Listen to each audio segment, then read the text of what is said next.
Hari ini kita akan diskusi terkait dengan berpikir kritis dalam keperawatan. Kenapa sih perawat harus belajar tentang berpikir kritis? Apakah perawat dalam menjalankan tugas-tugasnya di rumah sakit atau di klinik atau di tempat yang lain itu harus berpikir kritis? Kita akan diskusikan di slide-slide selanjutnya.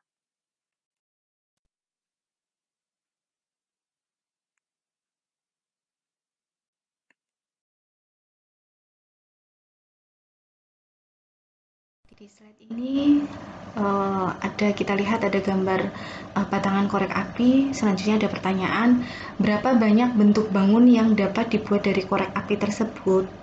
Apakah jawabannya membutuhkan berpikir? Ya. Nah, makanya ini adalah satu contoh bentuk berpikir, yaitu intinya adalah kita melihat informasi, mendengarkan informasi, selanjutnya adalah kemampuan untuk mengolah informasi.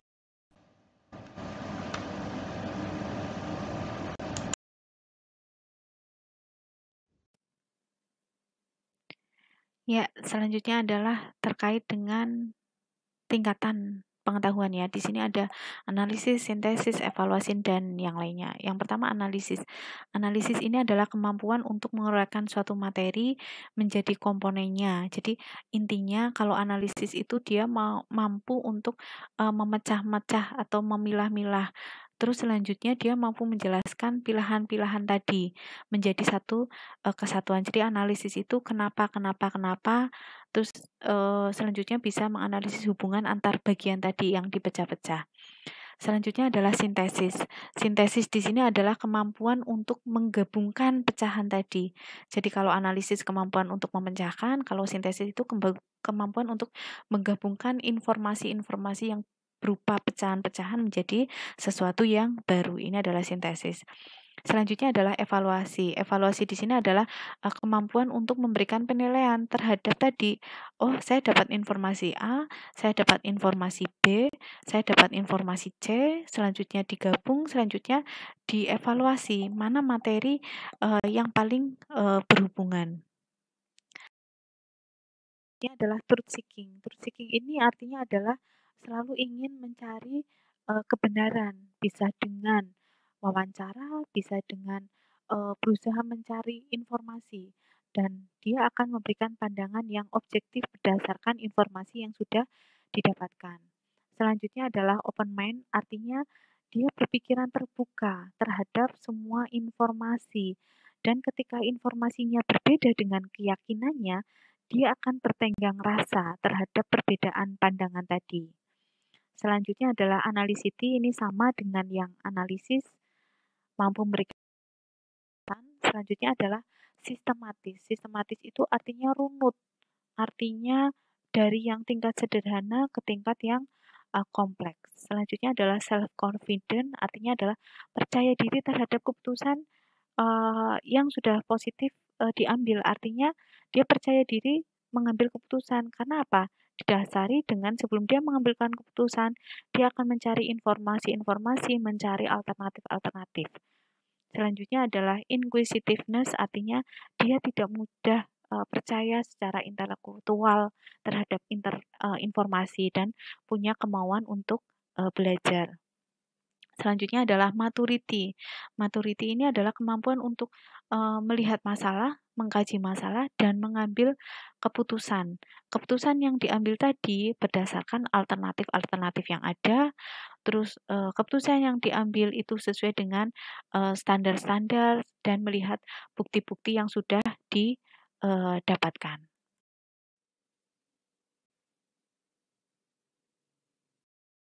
Selanjutnya adalah metode dalam berpikir kritis.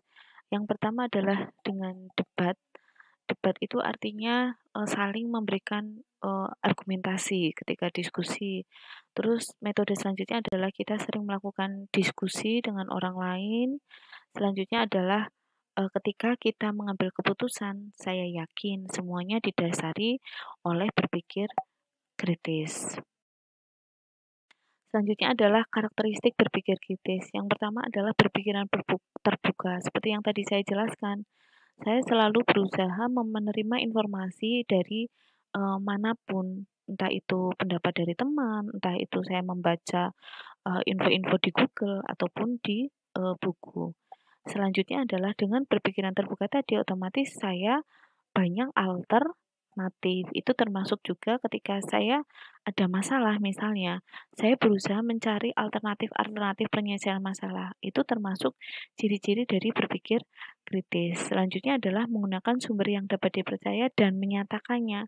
Artinya bukan serta-merta ketika tadi saya mendapatkan informasi dari Google, terus selanjutnya saya langsung terima, enggak. Tetap Google-nya dari hasil-hasil penelitian sehingga bisa dipercaya. Selanjutnya adalah rasional dan beralasan. Jadi ciri-ciri dari berpikir kritis itu adalah ada alasannya, ada logikanya, tidak serta-merta meloncat ke kesimpulan, tetapi ada fakta-faktanya dulu.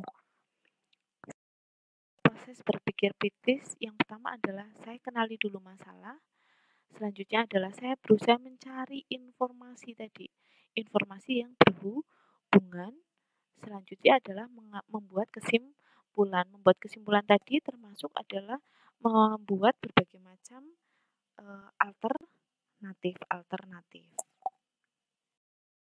Selanjutnya adalah di sini saya jelaskan terkait dengan komponen berpikir kritis dalam keperawatan. Yang pertama adalah dasar pengetahuan khusus. Kalau dasar pengetahuan khusus perawat, dasarnya apa? Oh, berarti ya informasi-informasi dasar terkait dengan ilmu pengetahuan humaniora, berarti tentang ilmu tentang manusia, termasuk di situ adalah ilmu tentang kebutuhan dasar manusia, ilmu tentang tahap-tahap berduka atau tahap-tahap kehilangan, dan ilmu-ilmu tentang keperawatan yang lainnya yang diperlukan untuk memikirkan masalah keperawatan. Jadi ada dasar pengetahuan khususnya. Ini komponen yang pertama. Kedua adalah pengalaman. Pengalaman di sini ketika perawat menghadapi pasien, informasi tentang kesehatan pasien itu dapat diketahui dari mengamati, observasi, dengan wawancara maupun dengan pemeriksaan fisik yang akhirnya merefleksikan pada pengalaman.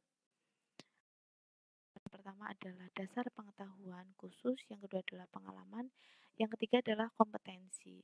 Kompetensi ini adalah kompetensi kan kemampuan ya, kemampuan berpikir kritis umum dan berpikir kritis spesifik dalam situasi klinik. Kalau yang berpikir kritis spesifik dalam situasi klinis ini termasuk membuat dari data-data hasil pengkajian, perawat mampu membuat diagnosa keperawatan. Itu adalah berpikir kritis spesifik dalam situasi klinis. Selanjutnya adalah sikap. Di sini adalah sikap-sikap komponen. Ini kan tadi kita lagi diskusi terkait dengan komponen dalam berpikir kritis dalam perawatan. Nah, sikap yang dimiliki perawat ini adalah tanggung gugat, berpikir mandiri, rendah hati, tekun, dan kreatif. Tanggung gugat tadi yang seperti saya sudah bilang, ketika saya sudah melakukan tindakan, saya siap bertanggung jawab. Bertanggung jawab itu artinya berarti saya melakukan kewajiban saya. Tanggung gugat berarti ketika saya sudah melakukan tindakan, saya siap untuk digugat. Di sini ada kreatif juga. Kalau kreatif itu berarti mencari ide-ide baru. Terus selanjutnya adalah standar. Komponen berpikir selanjutnya adalah standar intelektual dan standar profesional. Standar intelektual berarti tadi standarnya untuk berpikir kritis.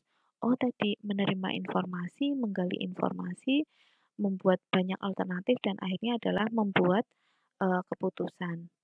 Selanjutnya adalah standar profesional. Standar profesional dari pemberian asuhan keperawatan ya standar asuhan dari pengkajian sampai dengan standar evaluasi. 5 bentuk berpikir kita kenal sebagai think, T, total record, H adalah habits, I adalah inquiry, N itu adalah new ideas and creativity, karena itu adalah K-nya adalah knowing how you think. Kita bahas yang pertama adalah total recall. Total recall itu adalah kemampuan mengingat dari kita, mengingat suatu kejadian ataupun fakta, di mana, kapan, itu adalah artinya total recall. Jadi kemampuan kita untuk mengakses pengetahuan yang sudah lalu, yang sudah pernah dipelajari dan disimpan dalam pikiran.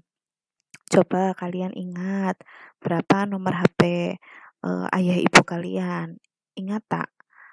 Ya, terus habis itu berapa normal dari denyut nadi, berapa normal dari tekanan darah. Itu adalah kemampuan total recall. Selanjutnya adalah habits. Habits itu artinya kebiasaan. Jadi kebiasaan yang dimaksud di sini adalah pendekatan berpikir yang diulang-ulang dan sering. Jadi sesuatu yang dilakukan tanpa berpikir itu adalah kebiasaan. Contohnya adalah ketika memasang kateter tadi. Berarti pertama kali itu bukan habit. Pertama kali saya memasang kateter bukan habit. Itu adalah suatu hal yang dipelajari. Tapi setelah beberapa kali, yaitu akan jadi habit. Selanjutnya adalah inquiry. Inquiry itu artinya adalah pencarian informasi. Jadi kita berusaha menggali, menanyakan segala sesuatu untuk dasar kita mengambil suatu kesimpulan. Jadi misalnya, saya mau kesimpulan yang saya contohkan misalnya adalah saya akan mengangkat diagnosa ketidakefektifan bersihan jalan nafas. Nah, sebelum itu saya harus didasari dengan pengkajian yang tadi berusaha mencari informasi, entah itu dengan wawancara, observasi maupun pemeriksaan fisik. Terus selanjutnya adalah new ideas and creativity. Di sini adalah berpikir melebihi buku sumber agar kreatif itu menciptakan ide-ide baru, ya. Terus selanjutnya adalah knowing how you think. Artinya apa? Mengetahui apa yang kita pikirkan. Jadi ora ngalamun nggih, tetapi mengetahui apa yang kita pikirkan.